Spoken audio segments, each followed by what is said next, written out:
Praise God. Praise God. God is good all the time and all the time. God is good. Praise God. Praise God.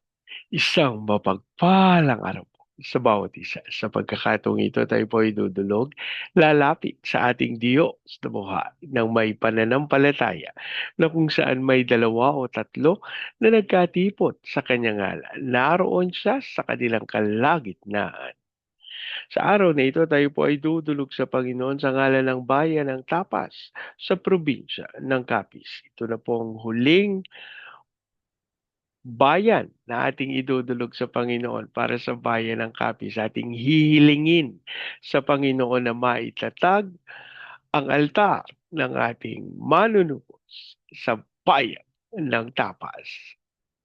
May mudag sa atong mga kaigsuunan diha sa Visayas ug sa Mindanao. Bisan pa katong atong mga kaigsuunan nga naa sa Luzon ug sa laing nasod. Dalaygo ang Ginoo sa walay katapusan. Ang atin pong pagsambahay mula sa Aklat ng Mga Awit, 80 kabanata, ang talata po ay 17. Ang mga lingkod mo ay iyong ingatan, yamang hinirang mo ay ipagsanggalang, iyong palakasin bilang isang bansang makapangyarihan. Ang mga lingkod mo ay iyong ingatan, yamang hinirang mo ay ipagsanggalang. Ang mga lingkod mo ay iyong ingatan, yamang hinirang mo ay ipagsanggalang, iyong palakasin bilang isang bansang makapangyarihan.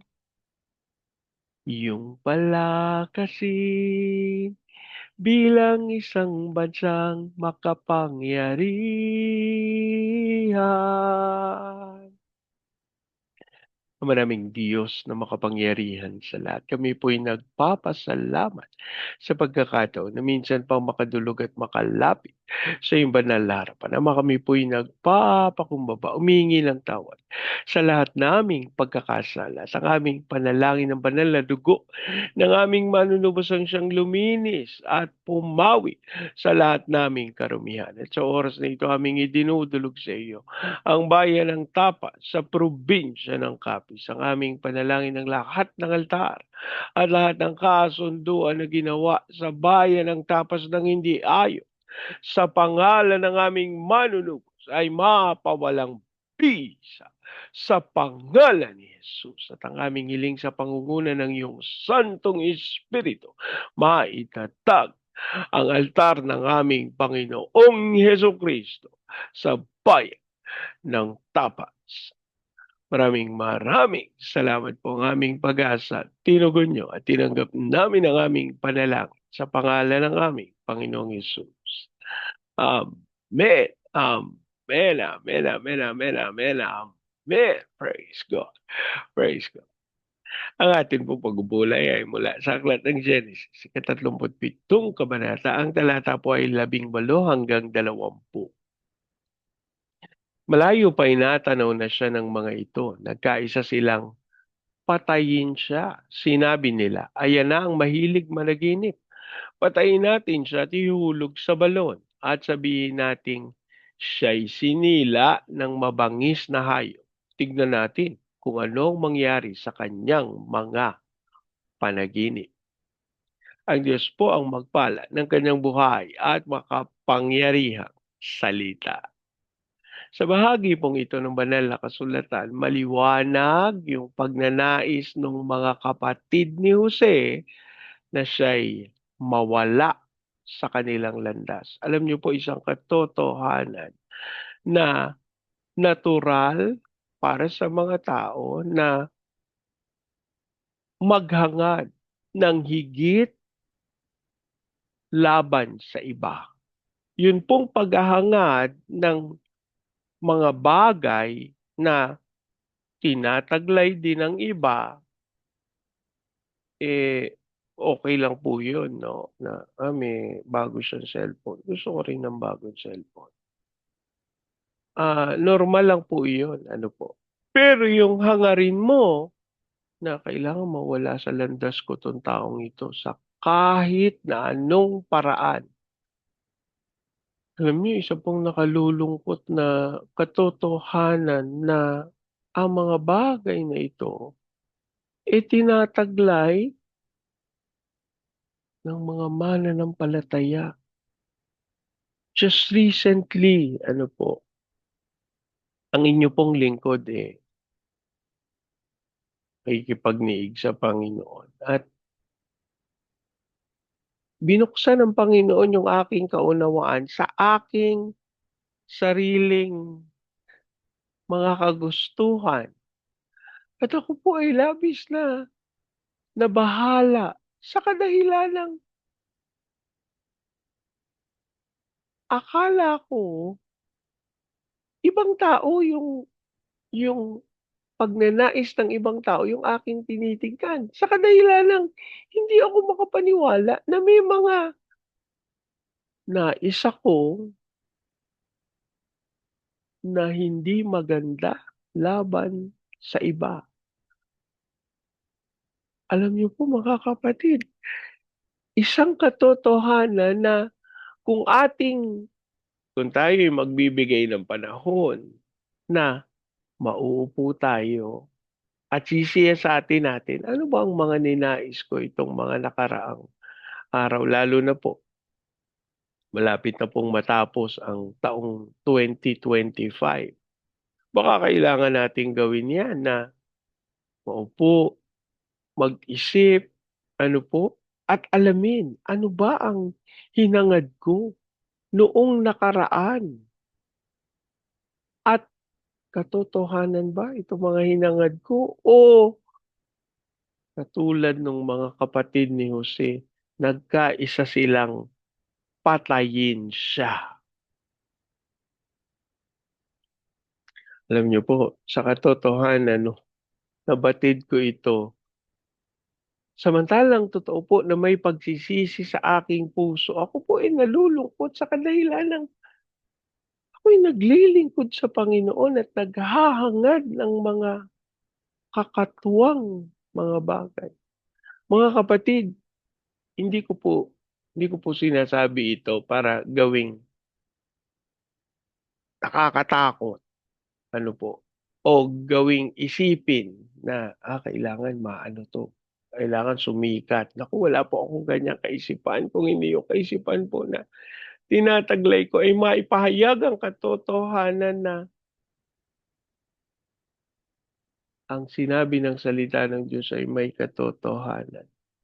Sapagkat ang sabi niya, ang puso daw ay sinungaling. May mga bagay na siya'y sinasambit, pero sa likod nito ay isang madilim na kagustuhang laban sa iba at may mga pagkakataon sa sariling pamilya. Alam niyo po nung naunawa ko 'to, ako po ay nagpakumbaba sa Panginoon. Sapagkat katotohanan, hindi ko kakayanin na sa aking sarili mapagtagumpayan 'to.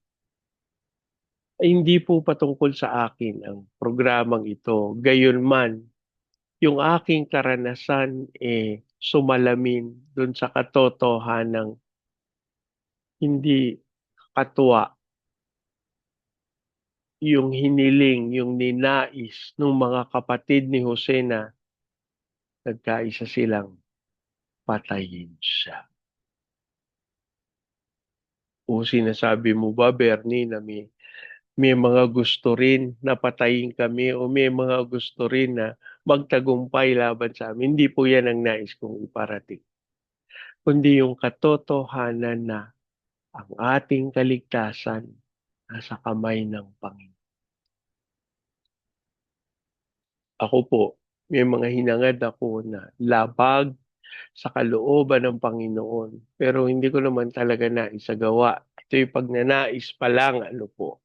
Gayunpaman, sa kadahilan ng ang salita ng Diyos ang nagbigay liwanag na, o tingnan mo, tama ba yung ninanais mo? Ano po? Ako'y nagpapasalamat sa Panginoon sapagkat tunay ang pagbubulay ng kanyang salita ay naglalantad ng katotohanan.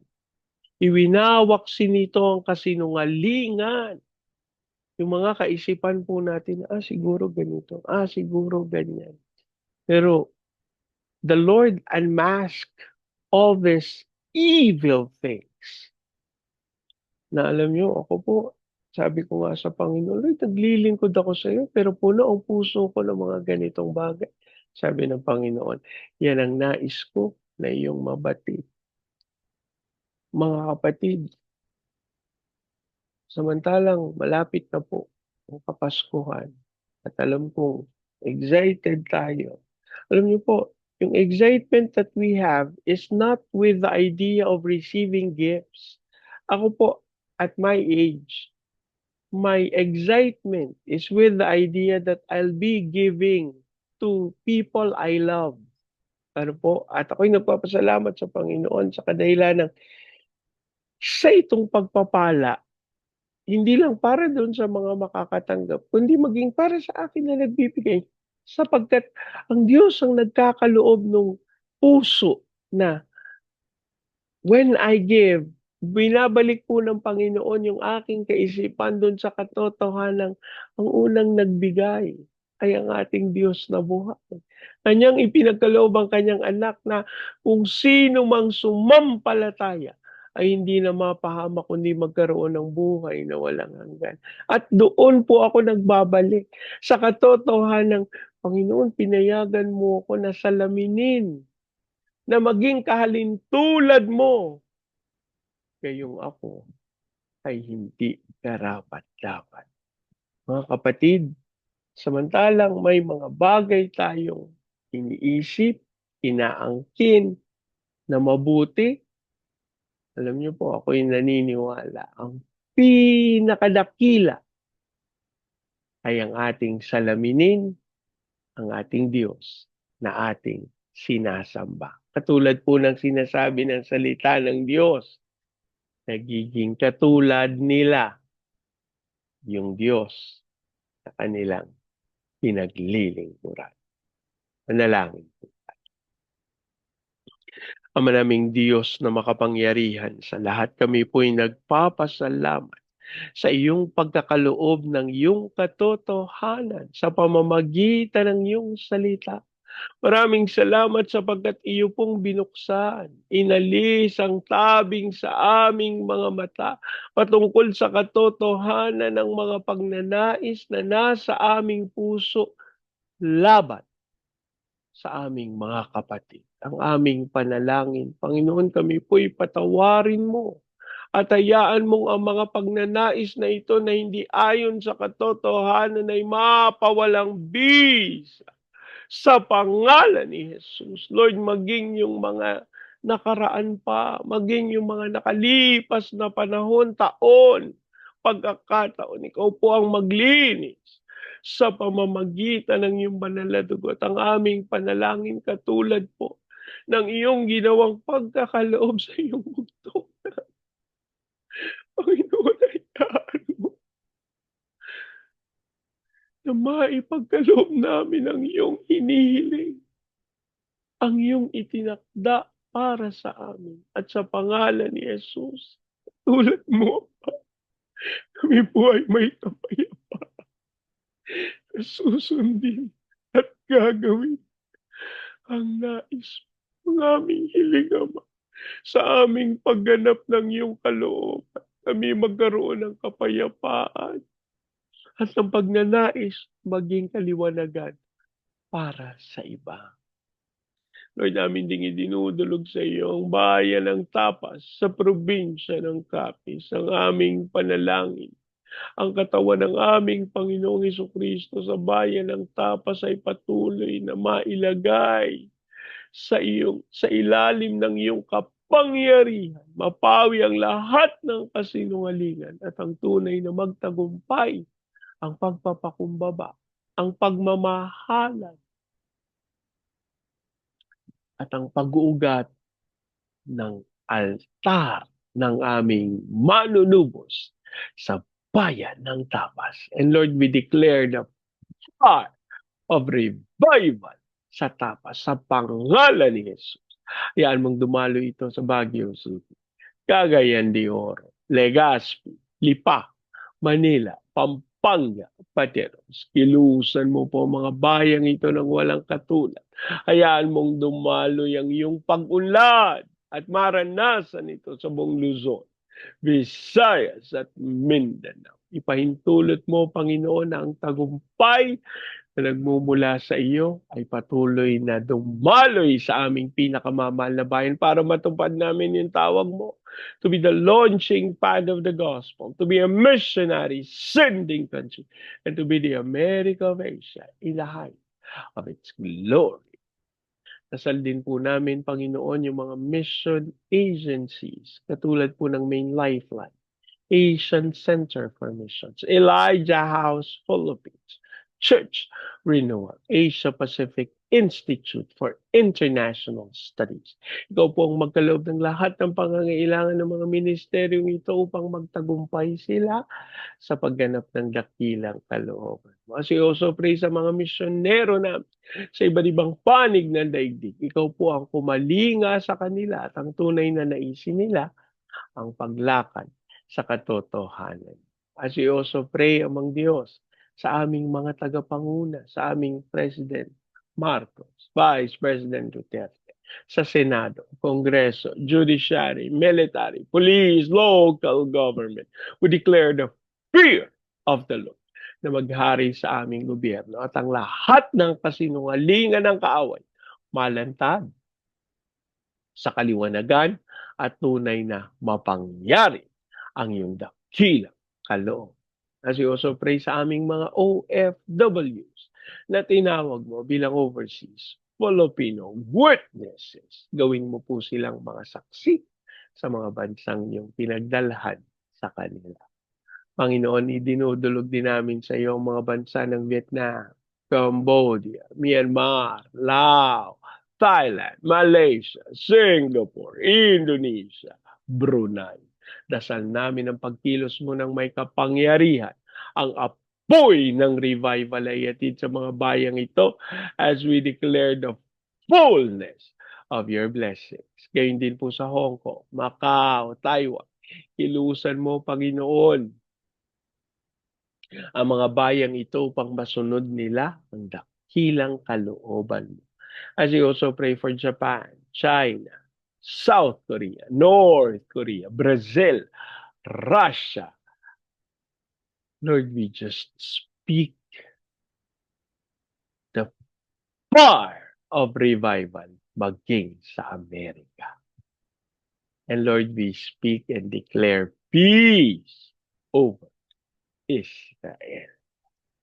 Maraming salamat po. Ang aming pag-asa, tinugon niyo at tinanggap namin ang aming panalangin sa pangalan ng aming Panginoon Jesus.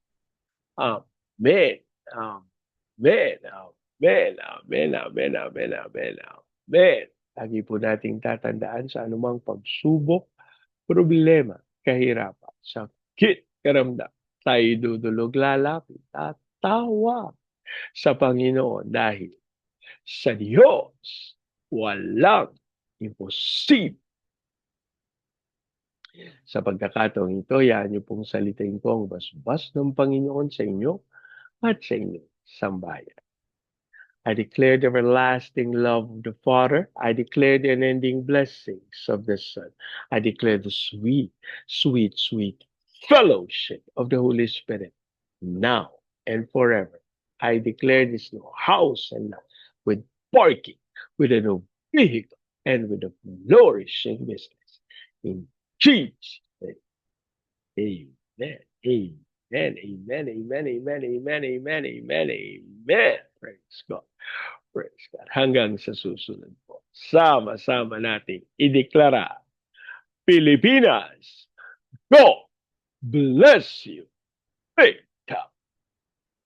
And so we declare, to God be all the glory in Jesus' name. Amen. Amen. Amen. Amen. Amen. Amen. Praise God.